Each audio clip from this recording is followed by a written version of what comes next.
दिनैसिम आजि 10 बोसोर जालांबाय जोंखौ रावबो खबरानो लाहैया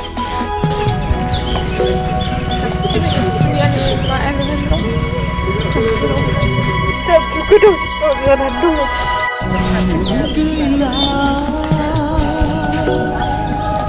जोंना हासबेन्डनिया मैया हियारिं माबा होदोंमोन हाइकर्टनि हियारिंखौ रिजाल्टखौ होदोंमोन जोंना रिजेक्ट जाबाय आं बेखौनो दानि सरकारखौ खावलायनो सानोदि थाबैनो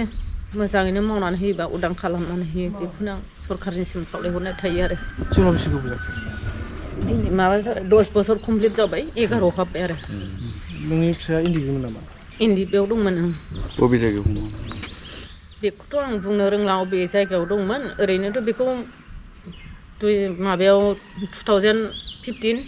26 जानुवारियाव कुसगाव थानायाव एरेस्ट देखायदों आरो सारेन्डारसो फैदोंमोन सारेन्डाराव एरेस्ट देखायदों दिनै बियो 10 बोसोर कमप्लिट जानानै 11 हाबबाय आरो बबे जेलाव दं गुवाहाटि सेन्ट्रेल जेलाव दं सिगाङाव माबायाव दंमोन क'क्राझार जेलाव दंमोन ओमफ्राय दा क'क्राझार जेलाव 3 मासल' दोननानै माबायाव लांदों आरो सेन्ट्रेल जेलाव लांदों आरो एनआइफोर बिजिर खालामनानै नोंस्रा गथ' गथाय दं गथ'फोर दङ फिसाजो सानै फिसाला सासे बिदि दं आरो गथ'फोर न'खरा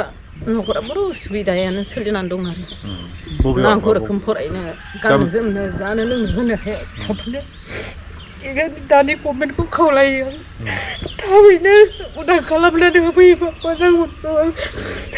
बिराद दुखु खस्थ' सैनांनानै दङ दिनैसिम आजि 10 बोसोर जालांबाय जोंखौ रावबो खबरानो लाहैया फिसा फिसौ गोदाव जानानै दङ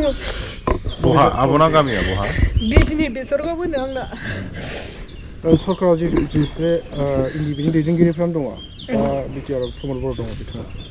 बिथांमोनखौ मा खावलायगोन बिथांमोनखौ आं खावलायो बेखौनो